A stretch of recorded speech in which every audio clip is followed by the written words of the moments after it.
बिस्मिल्लाहिर्रहमानिर्रहीम।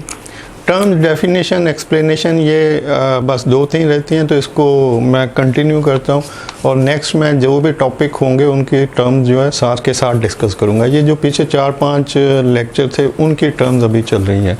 और next term है एक्सपेंडिचर। एक्सपेंडिचर होते हैं the amount of money spend by business. कोई भी बिजनेस जो अमाउंट खर्च करता है डिफरेंट एक्टिविटीज़ के ऊपर, वो एक्सपेंडिचर होते हैं। और ये कॉमन टर्म है, एक्सपेंस कह लें, एक्सपेंडिचर कह लें, कि जो भी आप खर्च कर रहे हैं उसको एक्सपेंडिचर कहते हैं। और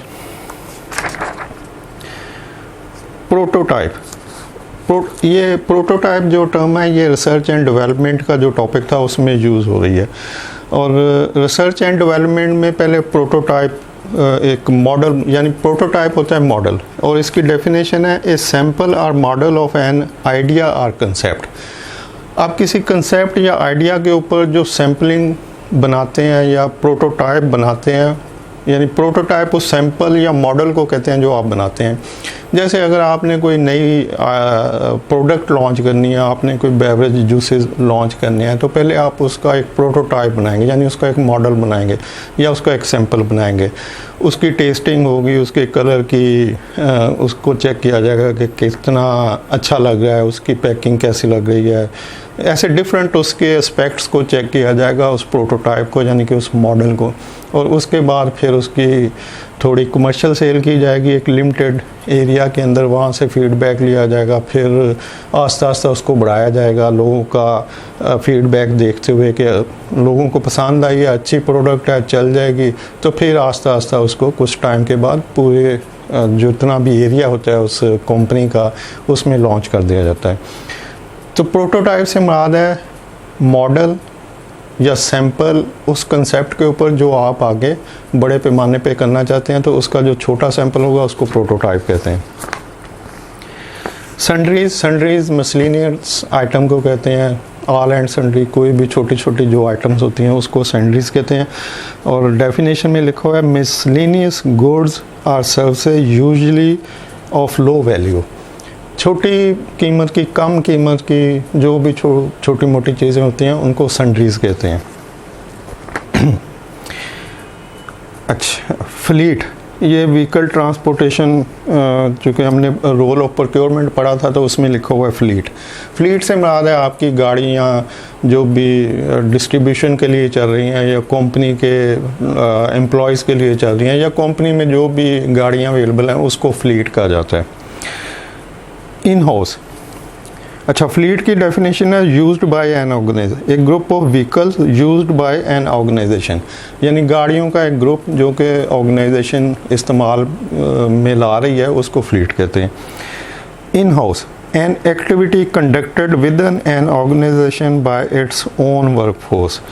इन हाउस से मुराद है कि आप अपने ऑर्गेनाइजेशन के अंदर क्या कर रहे हैं, यानी जो भी आप किसी कंपनी के अंदर कर रहे होते हैं उस करने को कहते हैं कि हम इन हाउस कर रहे हैं। यानी अगर हम पैकिंग मटेरियल अपना खुद ही बना रहे हैं तो हम कहेंगे कि हम अपना पैकिंग मटेरियल इन हाउस बना रहे हैं।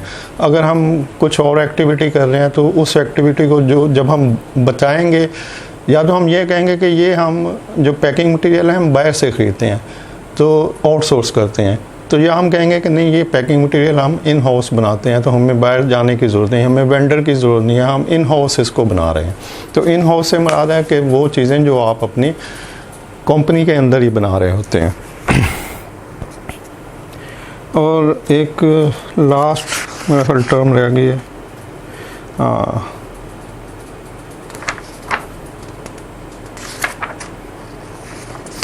तो लास्ट टर्म है जी इकोनॉमी ऑफ स्केल।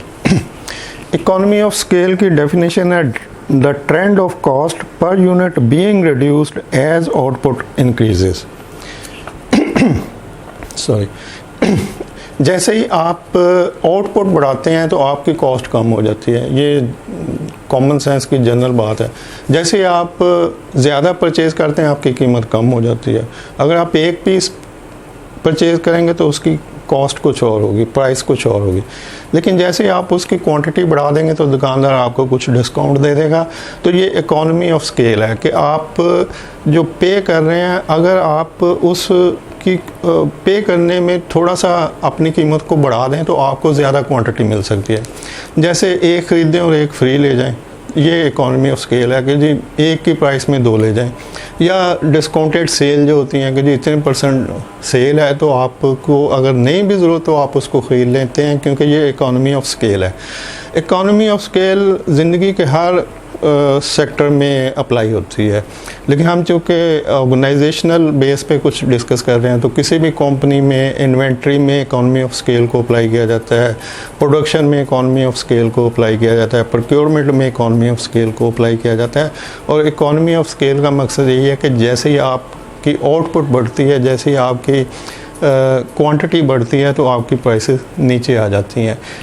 और जैसे मैंने एक दो दिन पहले भी एक एग्जांपल दी थी कि जब आप अगर 1 लाख आपके फ़िक्स एक्सपेंस हैं और आप 1 लाख के रॉ मटेरियल लगा के 1 लाख बबल गम बनाएंगे तो टोटल कॉस्ट 2 लाख आएगी और 1 लाख बबल गम बनेगी 2 रुपये की। लेकिन जब आप 2 लाख बबल गम बनाएंगे और 1 लाख फिक्स कॉस्ट है, 2 लाख के रॉ मटेरियल है, तो 3 लाख में 2 लाख बबल गम बनेगी तो प्राइस कम होकर 1.5 रुपये पे आ जाएगी। तो ये इकोनॉमी ऑफ स्केल है कि अगर आप ज़्यादा आउटपुट लेंगे तो आपकी प्राइस रिड्यूस हो जाएगी। इसको इकोनॉमी ऑफ स्केल कहा जाता है।